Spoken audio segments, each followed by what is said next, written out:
라마나 마리시 이어서 계속하겠습니다. 자, 진정한 출가란 어떤 것인가, 이 세속의 삶은 어떤 것인가, 그 부분이네요. 자, 저는 이제 제 생활에서 항상 떠나 선생님 곁에 있고 싶습니다. 이런 말씀에 대해서 라마나는 그대의 내면에 부하가반, 선생님인가 봐요. 부하가반이 선생님은 항상 같이 있으며 그것을 깨닫기 위해 그대의 직장을 버릴 필요는 없다. 집을 떠날 필요도 없다. 진정한 출가란 표면적으로 가족이나 사회 규범을 버리는 것이 아니라 욕망과 애증과 집착을 버리는 것이다. 직장을 버리려고 하지 말고 그대 자신을 모든 짐을 떠맡기고 있는 신에게 맡겨라. 욕망을 버린 사람은 세상 속으로 스며들면서 자신의 사랑을 우주 전체로 확산시킨다. 진정으로 신에게 헌신하는 사람에게는 포기라는 말보다는 사랑과 애정의 확산이라는 말이 훨씬 더 좋은 말이다. 왜냐하면 욕망을 버린 사람은 계급이나 민족이라는 한계를 넘어서 더 넓은 범위에까지 사랑과 애정을 확산시키기 때문이다. 진정한 구도자라면 자기와 가까운 사람들이 싫어서 집을 떠나고 세속을 등지는 것이 아니라 주위의 모든 사람들에게 자신의 사랑을 확산시키기 위해서 집을 떠난다. 이러한 확산의 때가 오면 집을 떠나려고 해서 떠나는 것이 아니라 마치 다 익은 과일이 나무에서 떨어지듯이 자연스럽게 그렇게 된다. 이전에 집을 떠나거나 직장을 버린다는 것은 어리석은 일이다. 이렇게 말씀을 하셨는데 이게 너무나 공감 가는 말씀이시죠. 더 우리가 해볼 말은 없는 것 같고 넘어갈게요. 자, 결혼해서 가정을 가진 사람, 이런 사람은 어떻게 해탈의 상태로 살아갈 수 있겠습니까? 자유를 얻기 위해서는 반드시 출가해야 하지 않습니까? 자, 왜 그대가 크리하스타라고 생각하는, 크리하스타는 결혼해서 가정을 꾸린 사람을 말하죠. 마찬가지로 설사 그대가 출관 구도자가 되었다 할지라도 그대가 출관 구도자라는 생각이 그대에게 장애가 될 것이다. 그대가 가정생활을 계속하든 가정을 버리고 산에 들어가든 그대의 마음은 그대를 따라다닐 것이다. 생각의 근원은 에고이며 그것이 육체와 세상을 만들어내어 스스로 그렇게 결혼을 해서 가정을 꾸린 사람, 그런 사람이라고 생각하게 한다. 그대가 말하는 출가는 가정 대신에 숲에서 환경을 바꾸는 것뿐이다. 그러나 정신적인 장애는 항상 그대에게 남아있으며 그것들은 새로운 환경에서 오히려 크게 증가한다. 환경을 바꾸는 것은 도움이 되지 않는다. 유일한 장애물은 마음이며 집에 있든 숲속에 있든 마음이 극복되어야 한다. 숲속에서 되는 일이라면 집에서는 왜 안 되겠는가? 왜 환경을 바꾸어야 한단 말인가? 환경이 어떻게든 그대는 지금 바로 노력할 수 있다. 이렇게 말씀하시거든요. 참 좋은 말이죠. 숲속에서 되는 일이라면 왜 집에서는 되지 않는가? 내가 자연을 보고 아름답다고 말할 수 있다면 사람도 자연의 일부인데 그 어떤 사람을 보고서 내가 왜 그를 탓하고 욕하고 원망해야 하는가? 우리의 마음 때문에 그렇다는 거죠. 마음이 없이 볼 때, 그냥 있는 것을 있는 그대로 볼 때 마음이 있어서 내 생각으로 보고 내 생각으로 들을 때의 차이겠죠. 그랬을 때 오직 떠나야 되는 것은 집이 아니고 가정이 아니고 오직 속해야 되는 것도 어떤 깨달음의 단체든지 깨달음을 해주는 식습관이라든지 그런 게 아니라 내 마음, 그러고자 하는 내 마음 추구심에 대해서 떠나야 되겠죠. 추구심을 떠나기 위해서는 내가 어떤 것과 동일시되어 있는가를 반드시 봐야 될 겁니다. 어떤 것이 동일시 되어 있기 때문에 그것이 좋다고 보여지니까 그걸 추구하는 거겠죠. 자, 다음. 세속의 일 가운데서 분주하면서도 삼매를 즐길 수 있습니까? 내가 일한다는 느낌이 장애다. 스스로가 누가 일하는가 라고 물어보라. 그대가 누구인지를 기억하라. 그러면 일은 그대를 속박하지 않고 자동적으로 진행될 것이다. 일을 하겠다는 노력도 출가를 하겠다는 노력도 하지 말라. 그대의 그 노력이 장애가 된다. 일어나게 되어 있는 일은 일어날 것이다. 그대의 운명이 일하지 않는 것으로 되어 있다면 그대가 아무리 노력해도 안 될 것이다. 일하게 되어 있으면 어쩔 수 없이 일하게 될 것이며 그것은 더 큰 힘에게 맡겨버려라. 그대는 그대가 출가할 수도 없고 남아있을 수도 없다. 바라는 대로 이렇게 말씀하시죠. 그래서 내가 일한다는 그 느낌이 장애라는 거. 그랬을 때 우리가 바빠서 몸이 바빠서 그 일을 시간이 없어서 정말로 그 일을 그렇게 조급하게 하는가, 아니면은 내 생각이 많아서 이것을 조급하게 하는가, 이제 이런 것을 보면 거의 다 생각이 많기 때문에 그래요. 일을 하는 것은 금방인데 그것을 그러니까 이런 속담이 있어요.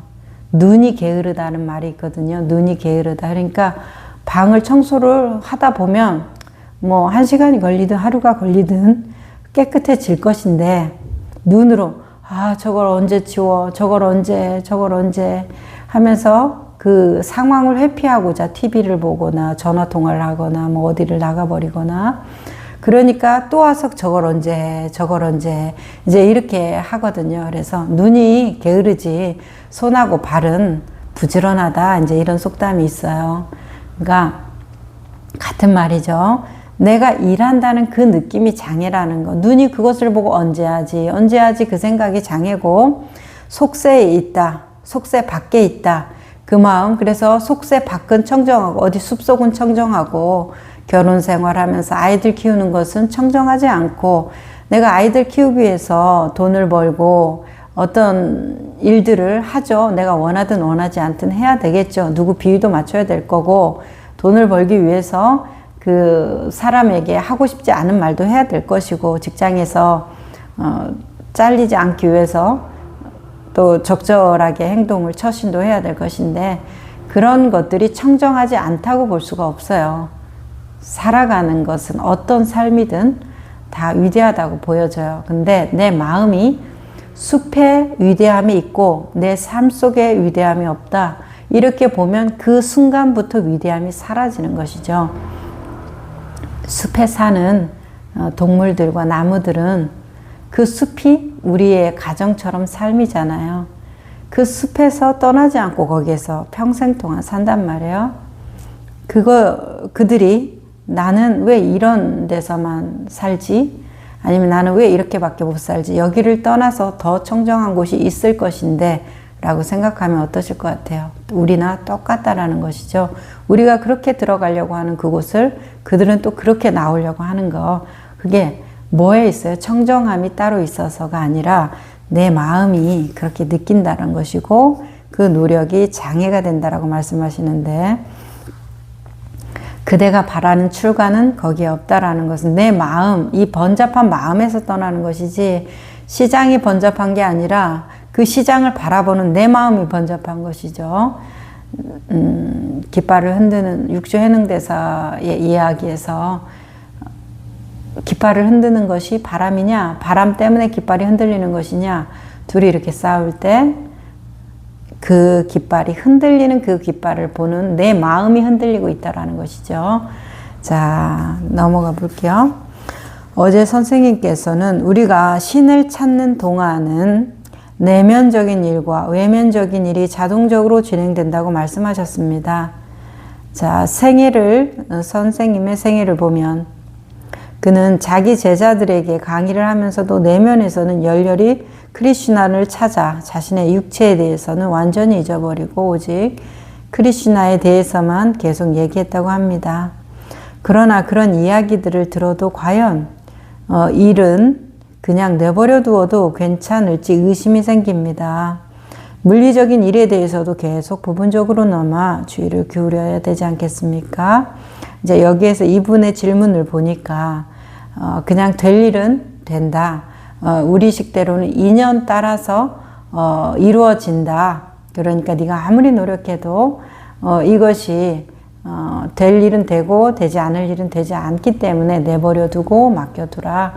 자, 콩을 심었는데 아무리 사과가 열리라고 말을 해도 사과가 열리니까, 아니 콩이 열리니까 그것을 너무 안달복달 하지 말고 그냥 맡겨둬라. 이제 이런 말들에 대해서 이 라마나 마하리시의 이 질문이 일상적인 수행적으로도 많은 분들이 질문하는 내용들이에요. 인연에 맡기라고 하면 현실적으로 잘 살려고 하는 노력을 왜 하는가? 이제 이런 질문들을 하시거든요. 그냥 내버려 두면 되지. 내가 이렇게 노력을 그럼 왜 하는가? 그러면 나는 행복해질 수도 없고 나는 이러이러해야 행복할 텐데 행복해질 수도 없고 내 아이들, 나는 행복해도 않더라도 내 아이들에게는 어떤 충족적인 생활을 좀 주고 싶고 내 가정에는 복을 끼치고 싶은데 그런 것도 다 좌절되는 말 아니냐, 힘 빠지는 말 아니냐. 이제 이거에 대해서 좀 의심하는 부분이 뭔지는 알겠는데 그것은 바르지 않은 관점이다 이렇게 말씀을 드려요. 왜냐하면 여기서 라마나가 그냥 그대로 두어라. 안달복달하지 말고 될 일은 되고 당신이 아무리 안달복달해도 되지 않을 일은 되지 않은 것이다. 이것은 뭐예요? 콩을 자기가 이제 뭘 심었는지 모르기 때문에 콩씨를 심었는데 사과가 나라 이렇게 이제 바란단 말이에요. 우리가 그것을 12연기에서 무지라고 하죠. 무지의 씨앗을 심었어요. 그래서 그것이 사과가 날지 콩이 날지 팥이 날지 모른단 말이에요. 씨앗이 심겼으니까 행위라는 것이 있고 행위라는 것이 유라는 결과를 맺어서 노사라는 어떤 순환을 겪는단 말이에요. 그랬을 때 내가 뭘 심었는지 모르는데 자라나는 것을 보면 알 수 있어요. 내 생각으로 보면 알 수 없지만 그것이 자라나는 모양을 잘 보고 현재 일어나는 것을 잘 관찰하면 나는 비록 사과가 자라기를 바라고 있지만 나는 사과를 심었다고 믿고 있지만 자라고 있는 것이 콩떡잎이고 콩잎이고 자라서 열매 맺는 것도 콩꼬투리고 이제 이런 것들을 쭉 보면 콩을 심었구나 내가. 나는 계속 사과 생각을 했고 사람들한테도 나는 사과를 심었어. 사과의 열매를 맺을 거야. 사과를 먹을 거야. 이렇게 얘기를 했지만 현실은 어떤가? 현실이 정말 사과의 떡잎이고 사과의 줄기를 뻗어서 사과의 잎이 났는가? 보면 현실을 보면 콩이었구나를 알면 내가 사과를 바란다면 내 지혜를 밝혀서 사과씨를 심어야 되겠고 지금 당장은 뭐를 해라는 말이에요. 내가 사과에 맞는 행동을 하는 게 아니라 콩이 자라고 있잖아요. 그럼 콩에 맞게 풀을 매주고 그거에 맞게 내가 이걸 어떻게 사용해야 되겠는가. 그리고 이것이 내 삶에 왔을 때 내가 이것을 어떻게 받아들이고 이해하면서 행동으로 옮겨야 되겠는가. 이런 문제로 들어가야지. 왜 사과나무가 자랐어? 왜 사과를 심었어? 왜 사과가 자라지 않지? 내가 뭘 잘못했지? 사과를 심기 위해서 내가 어떤 것을 잘못했을까? 그 전에 시간을 돌리면 어떤 것을 해야 될까? 이런 것들에 대해서는 콩을 심었으면 콩이 날 것이니까 애쓰지 마라. 노력하지 마라. 당신 지금 현재 해야 할 일을 하라 이 말이죠. 현재 해야 할 일. 사과에 대한 내 바람에 대한 것을 맞춰서 하는 일이 아니라 현재 해야 될 일은 콩이 자라고 있으니까 그 콩에 대해서 내가 해야 될 일을 하면 그만한 수확을 얻을 것이 아니에요. 확률이 올라간다는 거죠. 내 노력만큼 받을 거라는 것은 기만적인 행위예요. 불가능하기 때문에.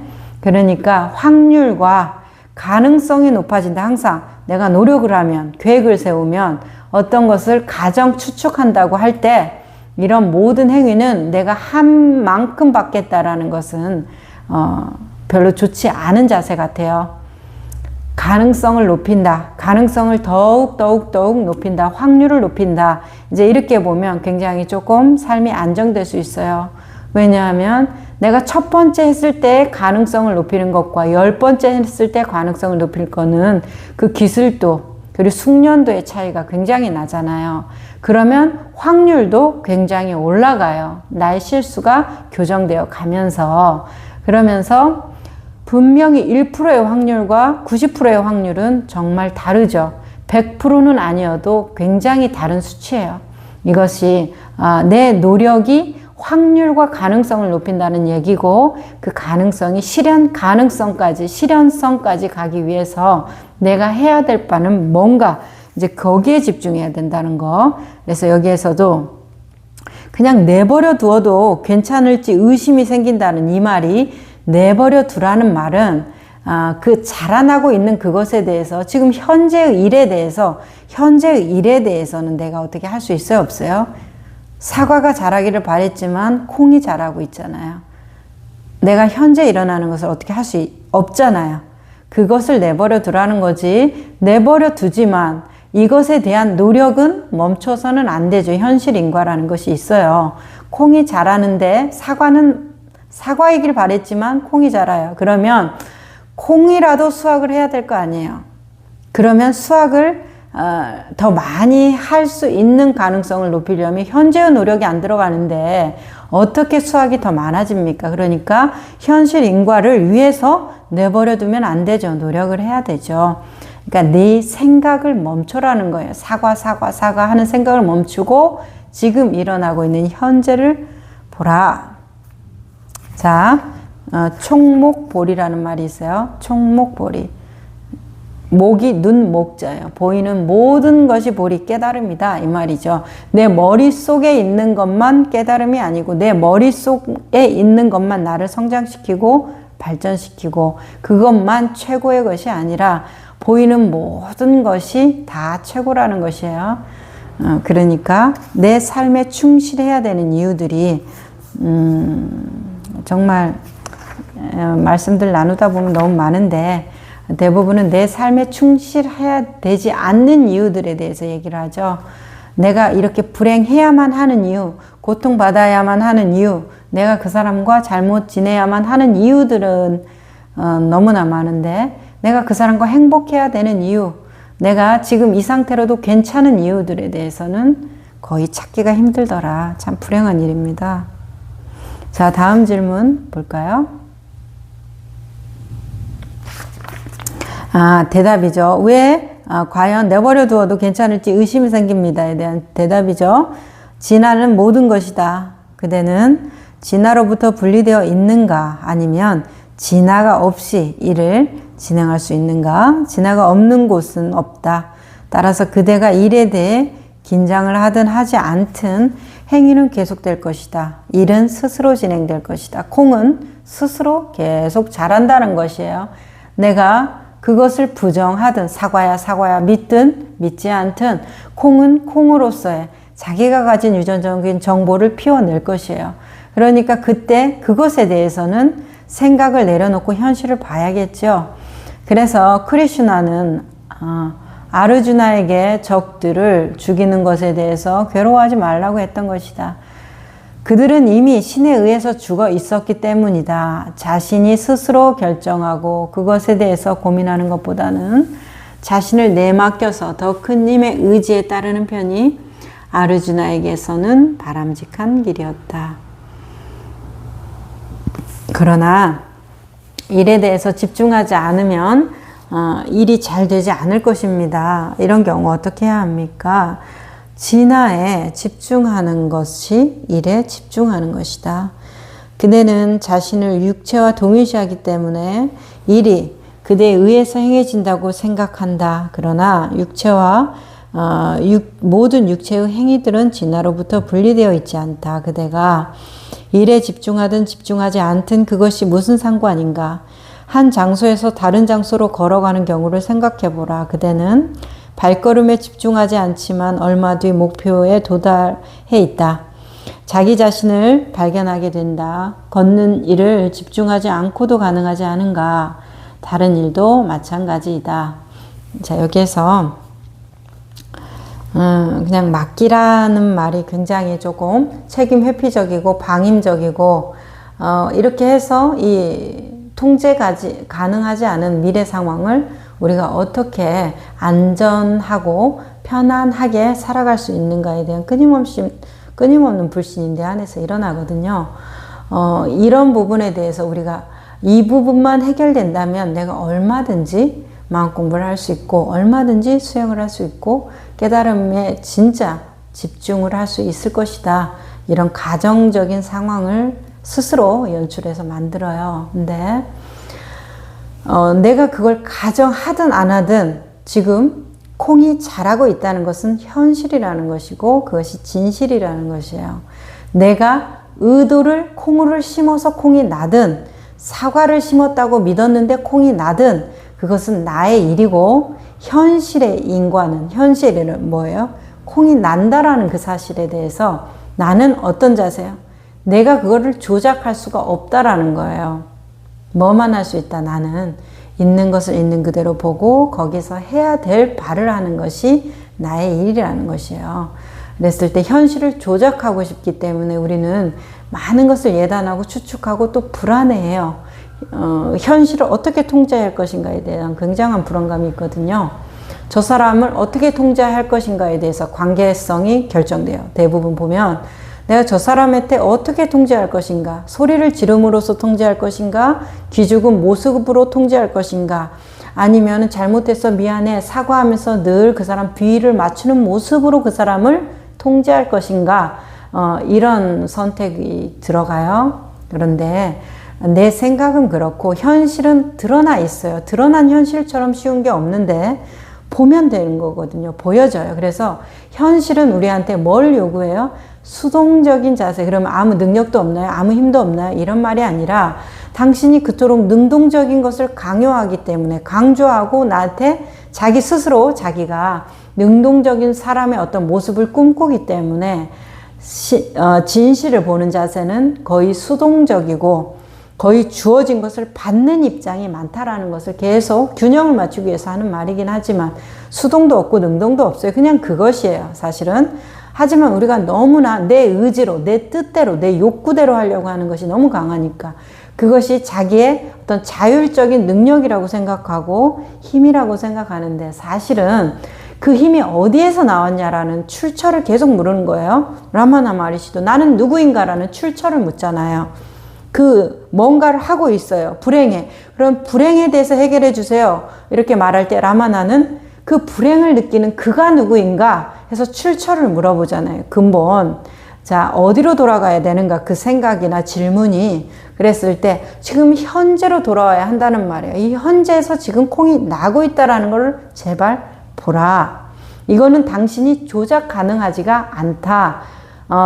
근데 내가 콩을 심었는데 정말 콩이 났잖아요. 그러면 내가 내 의지대로, 내 어떤 조작으로 이게 일어난 것이 아닌가요? 라고 말을 하신단 말이에요. 그러면 그분은 이 질문도 견뎌야 돼요. 어떤 질문인가요? 콩을 심었어. 떡잎이 어떻게 나야 되고 자라는 모습은 어떻게 해야 되고 내가 가을에 그 콩을 뭐 10가마니, 100가마니를 거두겠어 하면 그것도 다 통제 가능해야 된다. 내가 그 콩을 내가 심었으니까 내가 원하는 대로 한 것이 맞으니까 자 이렇게 된단 말이에요. 그럼 그분은 다 내가 마치 신과 같은 능력으로 모든 것을 통제해서 모든 환경을 다 알고서 그렇게 한 거 아닙니까? 그렇게 돼야 되는 거 아니에요? 이제 이런 말이에요. 가능한가? 그걸 견딜 수 있는가? 콩은 심었지만 그 콩이 당장 뿌리를 어떻게 내릴지도 모르고 떡잎을 올리지도 못하고 썩어서 죽을 수도 있어요. 내가 10개를 심었는데 1개밖에 안 자랄 수도 있고 모든 것이 뭐예요? 받아들여야 되는 상황. 내가 물론 콩을 심었지만 그 심은 콩에 대해서 보여지는 현실은 나의 통제권 밖에 있다는 걸 기억해야 한다는 거예요. 그러면 결과적으로 사과다 믿는 사람이나 나는 콩을 심었으니까 나는 잘했다라고 믿는 사람이나 똑같이 현실에 대한 통제 가능성이 없다라는 것은 받아들여야 된다는 거예요. 그리고 내가 할 수 있는 일은 뭐예요? 이 현실에 대해서 좀 더 안전하고 편안하기 위한 노력을 해야 된다. 현실 인과를 위해서. 공부를 안 한 사람보다 한 사람이 좋은 성적을 맞을 거고, 돈을 열심히 번 사람이 좀 더 벌 거고, 부지런히 여름에 부지런히 일한 농부가 가을에 좀 더 웃을 거예요. 이것이 현실 인과, 가능성을 높이는 행위잖아요. 자, 이 부분에 대한 것을 누구도 부정하지 않습니다. 그러니까 연기법이라는 것이 존재하지 않아요. 이 세상을 연기법으로 푸시잖아요. 그분께서는. 자, 그런데 이분은 다시 이렇게 질문하네요. 항상 진화만을 의식하고 있으면 그 사람의 행위는 항상 올바를까요?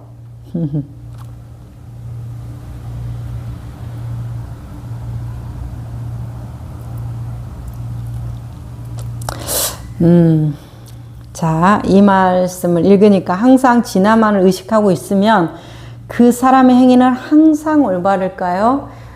이 말을 보면 도가도, 비가도, 도가도 비상도인가요? 오래돼서 잊어버렸습니다. 도가도 비상도 맞죠? 명가명, 비상명. 그래서 도라고 말하면 항상 하는 그 도가 아니다라는 것에서 가장 중요한 게 항상 상자, 무상할 때 그 상자, 늘 그러하지 않다의 상자잖아요. 자, 여기에서 이분의 질문 자체에서 어떤 본심이 읽혀져요? 항상 진화만을 의식하고 있으면 그 사람의 행위는 항상 올바를까요? 도라고 말하면 항상 하는 그 도가 아니다라는 것은 뭐예요? 우리가 이것을 개념 짓고 관념 지을 수 없다라는 것이죠. 개념 짓는 그 도는 항상 하는 그 도가 아니다. 우리가 물이라고 말을 하는데 그 물은 알 수 없어요. 물의 본체는. 하지만 물이 이슬로도, 눈물로도, 비, 바람, 진흙탕물로도 그 물이 그 안에서 존재하는데, 자, 이슬만 물이다 하면 그 물은 물이 맞지만 항상 하는 그 물을 말하는 것이 아니죠.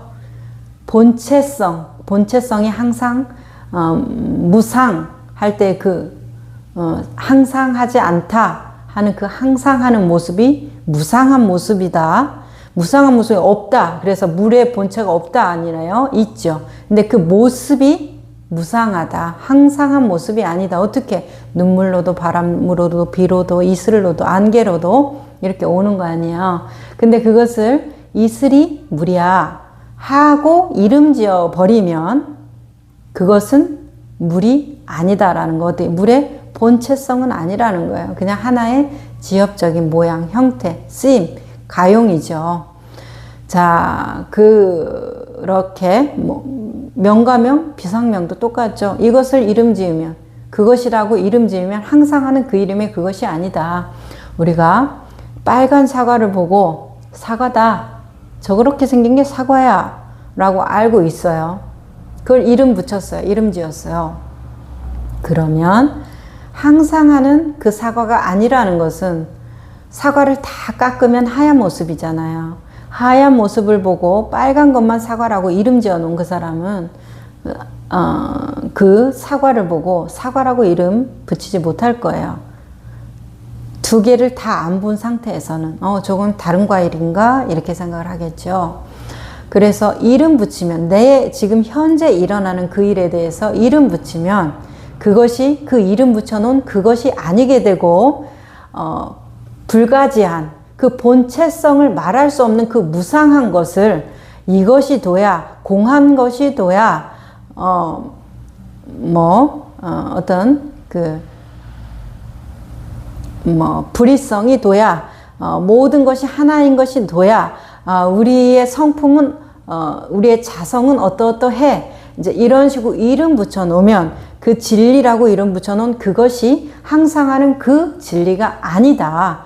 이렇게 되는 것이기 때문에 이분의 말도 이렇게 돼요. 그러면 진화를 의식하고 있으면 그 사람의 행위는 항상 올바를까요? 여기에서의 진화라는 것은 이미 이름이 붙여졌어요. 도가도, 명가명 이렇게 이름이 붙여놨기 때문에 상도, 상명 이것이 아니게 된다라는 얘기시죠. 자, 그랬을 때 이런 것은 뭐를 가져가야 된다고 말을 해요? 뭐라고 그랬어요? 득의 망상이라고 말씀하셨어요. 득의 망상. 뭘 얻으라? 뜻을 얻고 상을, 망이니까 버린다는 말이죠. 뜻을 얻고 상을 버려라. 그 형상, 도라는 형상, 아니면 그 사과라는 형상, 돈이라는 형상. 그러니까 돈의 가치를 얻되 돈의 그 모양새를 버리라는 것이죠. 사과라는 사과는 이러이러한 것이 사과구나라는 그 가치, 내면적인 내용을 알고 사과는 이러해, 이렇게 생긴 게 사과야, 저렇게 생긴 게 사과야 라는 그 이름 붙여놓은 그것을 버리라, 형상을 버리라는 말씀이시죠. 근데 이분은 벌써 진화에 대해서 이름 붙였고, 진화는 어떠한 진리라는 이름이 들어갔어요. 그러니까 라마나 이렇게 말을 하네요. 그런 사람은 이미 행위의 옳고 그름에 상관하지 않는다. 정말 진화만을 인식한다면, 진정한 불가지한 도만을 인식한다면, 무상한 진실을 인식한다면, 있지만 무상한 형태라는 것이죠. 천지 만물을 다 포용하는 이 허공이 분명히 실제하지만 상으로 지어내서 말할 수는 없잖아요.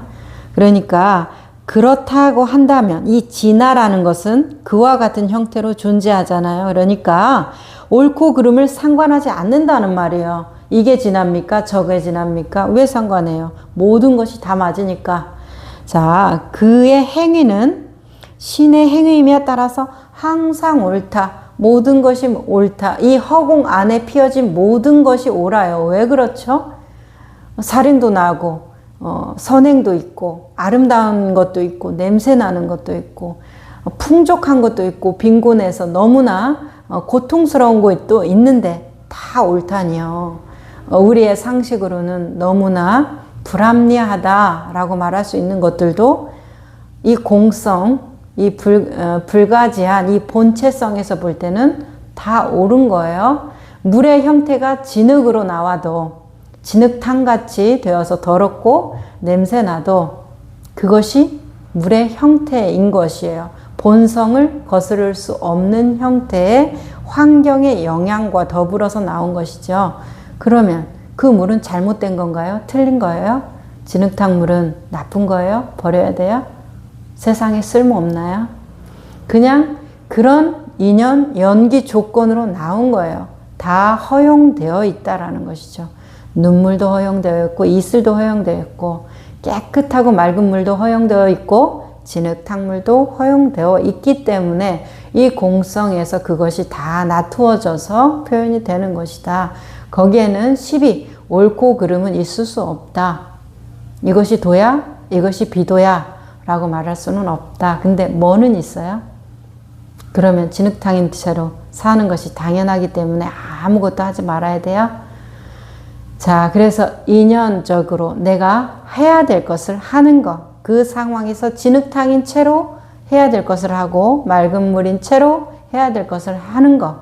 나의 본성은 둘 다 진흙탕이나 맑은 물이나 똑같죠. 어떤 것으로도 더럽힐 수 없을 거예요. 더 깨끗하게 하겠다고 해서 본성보다 더 깨끗해질 수도 없을 거예요.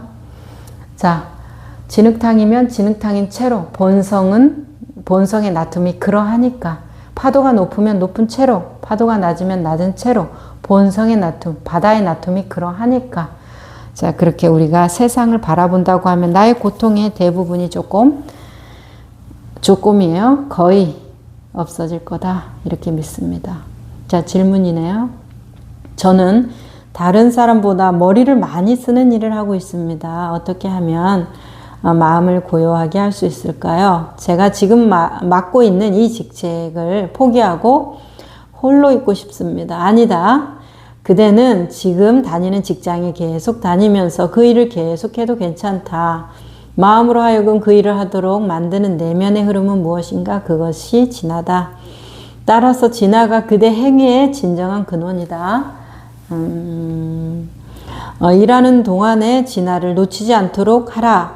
일하는 동안에도 그대 마음의 배후에 주의를 기울이라. 서두르지 말고 그렇게 하면서 일하는 시간을 그대의 시간으로 만들라. 이렇게 말씀을 하세요. 자, 질문. 여기에서 나는 일하는 것을 너무 힘들다. 그래서 이걸 포기하고 홀로 있고 싶고 나의 어떤 진화를 발견하기 위해서 또 다른 장소, 또 다른 사람, 나의 스승, 나의 직장 상사가 아닌 나의 스승, 나를 깨우쳐주는 스승이 따로 필요하다라고 믿어요. 자, 우리가 힘이 약할 때는 괜찮습니다. 그렇지만은 알아둬야 돼요. 내가 힘이 약해서 지금 그것을 핑계 삼고 있다라는 것을. 내가 힘이 강해지면 언젠가는 지금 내가 하는 탓과 원망이 내가 좀 부끄러웠네. 돌아보니까 내가 참 인간적이긴 했지만 그것이 전부가 아니었구나. 내가 약해서 그랬구나. 이런 이제 고백이 나오게 되는데, 자, 명상을 하는 것도 마찬가지예요. 내 가장 큰 명상처는 내 집이고 나를 괴롭히는 그 사람이고 나를 힘들게 하는 그 상황일 것이에요. 그 상황에서 내 마음이 고요한 것이 명상이지, 어디 산에 가서 3박 4일, 어디 단체에 가서 5박 6일 이렇게 가서 거기 가서 마음이 편안하죠. 나를 건드리는 사람도 없고 그냥 자연 주는 밥 먹고 편안하게 누워서 그냥 내 몸 관찰하고, 자, 내 조건이 없는 상황에서 흔들리지 않는다고 해서 자랑스러워할 일이 아니에요. 바람이 불지 않아서 파도가 고요한 것인데 파도가 없다고 믿으면 안 된다는 얘기예요. 자, 그래서 내가 정말로 나의 고요함을 시험하는 곳은 나를 힘들게 하는 그 사람, 그 상황이어야 돼요. 거기가 진정한 명상처, 내가 정말 시험지를 받아야 되는 곳이고, 내가 어디 산속에 가서 고요해졌다고 해서 집에 가면 내가 잘하겠다. 이거는 분리를 일으킨다고 계속 회원님들에게 강조하거든요. 어디 가고 싶다라는 마음들이 많아요. 여행을 가고 싶다, 명상을 가고 싶다, 어디 인도 여행 가고 싶다, 티벳 어디 거기 무슨 수행하는데 하루 오후 불식하면서 이렇게 하는데 거기 가서 이렇게 청정하게 좀 1년만이라도 수행하고 오고 싶다. 이런 것들을 마음은 알겠어요. 이해는 하는데 거기서 하루 종일 하는 게 집 생각이고 애들 생각이고 미워하는 그 사람 생각하면서 또 미워하고 그러고 있잖아요. 사실 부정할 수 없습니다. 그러니까 그렇게 분리를 일으키지 말라. 그냥 내가 좀 잠시 쉬는 거지, 내 진정한 시험지는 집에 있어. 나를 힘들게 하는 그 환경에 있어. 그 상황에 있어. 그거를 꼭 기억하고 내가 잠깐 힘이 없어서 쉬는 거야. 나한테 휴식을 주는 거야. 좀 멈출 시간을 주는 거야. 이런 식으로 인식을 해야지. 내가 여기에서 힘을 길러 와가지고 내 집에서, 내 그 환경에서 내 길러온 힘으로 극복해내 보겠어. 이렇게 맞아요. 다른 데서 힘을 길러와서 여기에서 그 힘으로 해결을 해보겠다. 이제 이런 것이거든요. 그러면 뭐요? 안 맞아요. 왜냐하면 환경과 그 조건에서 나오는 나의 업식인데 그 업식을 다른 데서 배워와서 여기에 적용해 보겠다. 내가 생각으로 열심히 먹어서 진짜 배불러 보겠다. 이런 것이죠. 그리고 또 깨달음을 열심히 해서 무슨 신통이 열려가지고 누구를 어려운 일 척척 맞추고 아니면 아픈 거 다 낫게 해주고, 자, 이렇게 하겠다. 좋죠. 감사한 일인데 이것을 통해서 이것을 하겠다 했을 때 그 사람의 목적이 그 사람을 낫게 해주는 거예요? 그 사람을 해탈시켜 주는 거예요? 아니면 그 사람이 그렇게 신통을 얻어서 원하는 목적이 자기가 자유롭고 행복해지는 거예요? 다른 사람한테 인정받는 거예요? 후자입니다. 추구하는 이유들은 다 후자예요. 인정받고자.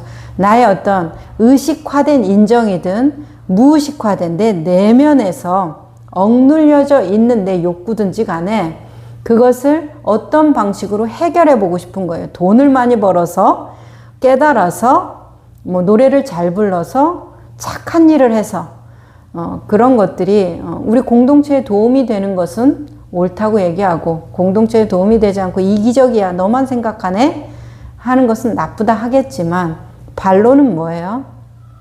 똑같은 나의 욕구와 욕망, 가래, 목마름에 있다라는 것이죠. 그러니까 그런 부분에 대해서 이것도 똑같아요. 이분도 내 마음을 고요하게 하고 싶은데 여기를 떠나서 무엇을 새롭게 해서 고요해질 수 있을 것 같은데 나는 지금 너무 복잡하다는 거 아니에요. 이 상황에서는 안 된다는 것이잖아요.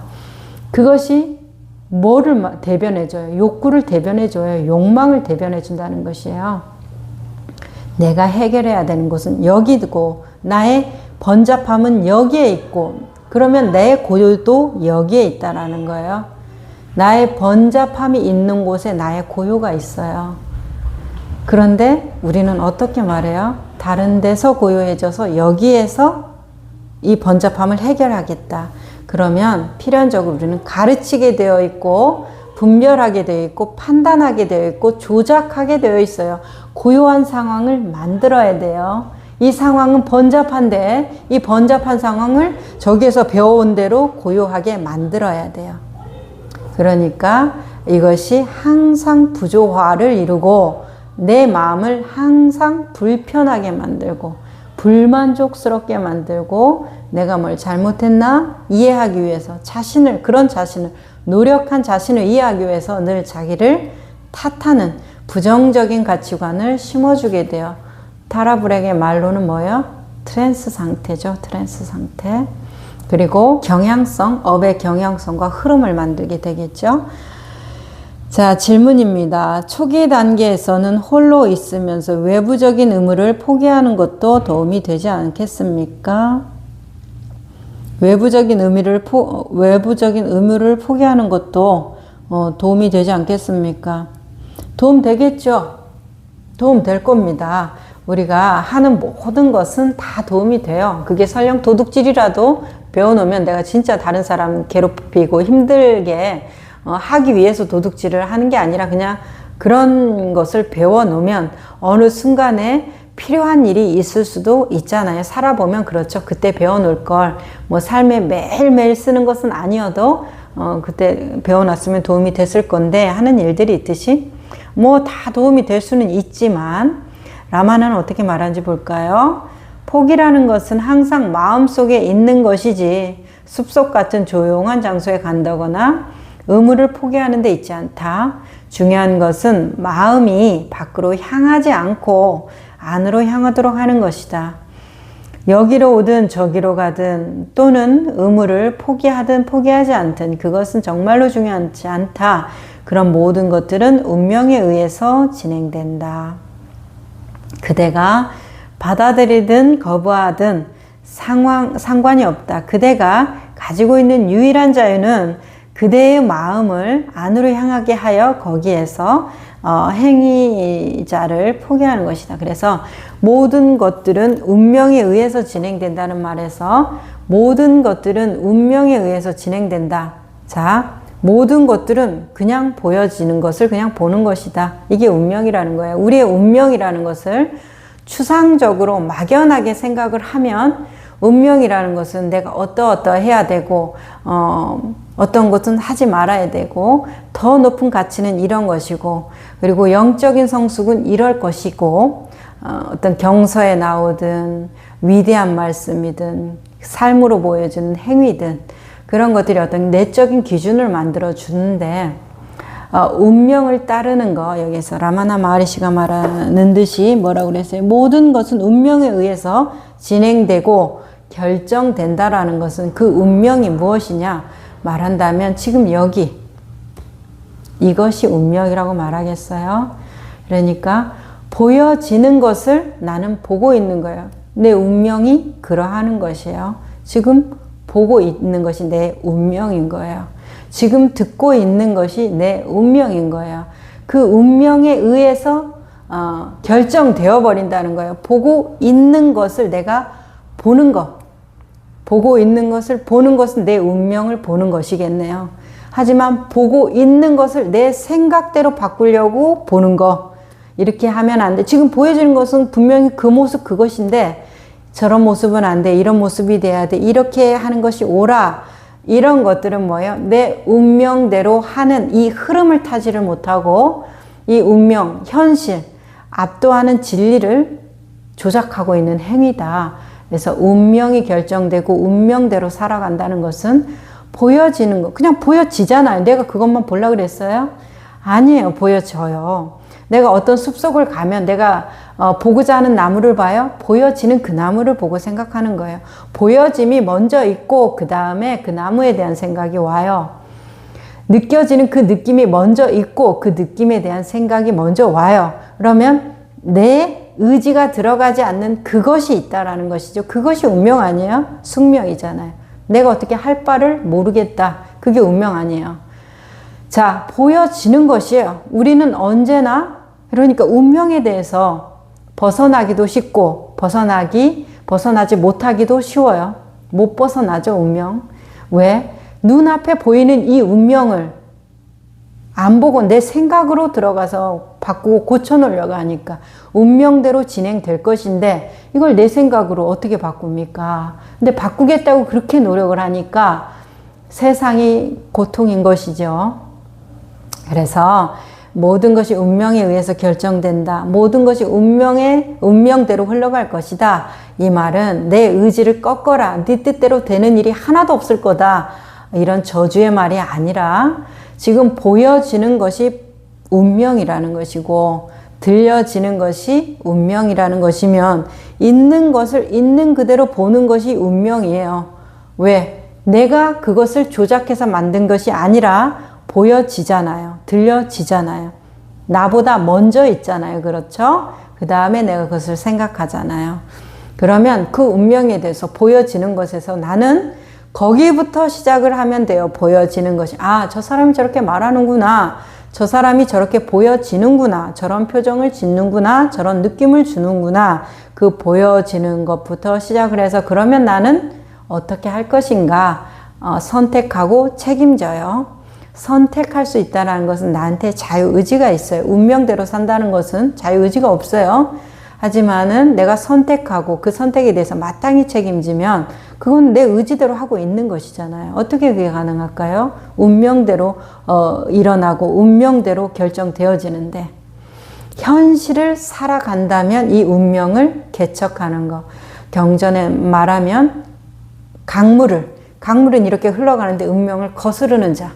그들이 운명을 거슬러서 운명을 어떻게 해요? 개척한다는, 운명을 만들어버린다는 것이에요. 운명을 그럼 만드는 것이 어렵다면 어렵고 쉽다면 쉬워요.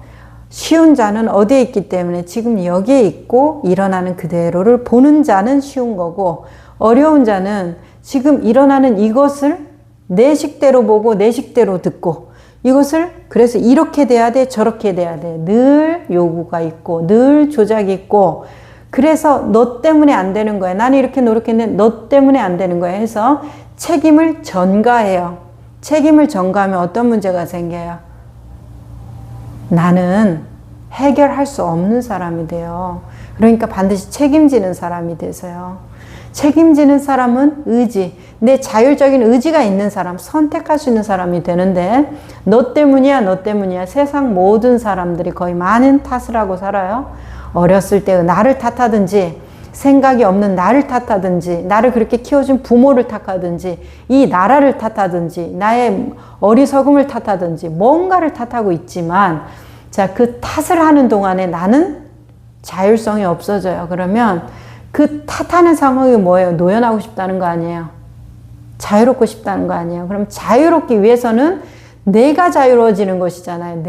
내가 자유로워지기 위해서 나한테 자율성, 주권이 있어야 돼요. 나의 존엄성이 나 안에 있어야 돼요. 탓하는 그 대상한테 존엄성이 있으면은 나의 존엄성을 어떻게 실현합니까? 그러려면 참여되어 있어야 되는데 참여되려면 어떻게 해야 되겠어요? 책임져야죠. 내가 참여되어 있다는 것은 그것에 대해서 내가 경중을 따질 수 있어야 돼요. 저 사람한테 목줄을 줘가지고 저 사람이 끄는 대로 끌려다니면 저 사람이 시키는 대로 한다는 것은 내 책임에 대해서 나는 참여되어 있지 않아요. 난 끄는 대로 끌려다니면 되는 사람이에요. 노예적인 삶을 살면 되는 사람이에요. 책임은 없지만 뭐도 없어요. 벗어남. 이 속박에 대한 자유도 없어요. 행복도 없고. 자, 그렇기 때문에 내가 책임지는 사람이 반드시 되기를 바라고, 책임지기 위해서는 어떻게? 내가 참여되어 있어야 되고, 참여되기 위해서는 지금 현재 있어야 된다는 것이에요. 생각 속에 있으면 참여되지가 않아요. 생각을 조작하고 통제한다라는 것은 이미 여기를 떠나 있다는 얘기잖아요. 그러니까 이 상황을 못 보고, 안 보고, 외면하고 부정하는 거 아니겠어요? 우리의 상처의 첫 번째가 뭐예요? 그 심리학에서 하시는 분한테 여쭤보니까 상처 치유의 첫 번째가 뭡니까? 인정하는 거라고 하시더라고요. 참여하는 거 아니에요, 인정이? 다 똑같은 원리입니다. 너무나 다양하고 많은 것을 배우려고 하는 노력보다 하나를 깊이 있게 하는 것이 중요해 보이고, 깊이 있게 알기 위해서는 자신을 정말 존중하면서 자신의 삶을 되돌아보는 것만큼 실시간으로 나한테 깨우쳐지는 것이 없다고 느껴져요. 정말이거든요. 자신을 무시하고 자신을 가볍게 여기고 자기한테 일어나는 그 감정들을 그냥 문제풀이 빨리 해치워버리는 숙제같이만 생각하지 않는다면 우리는 조금 더 빨리 이 고통에서 놓여날 수 있을 거라고 믿습니다. 오늘 여기까지 할까요?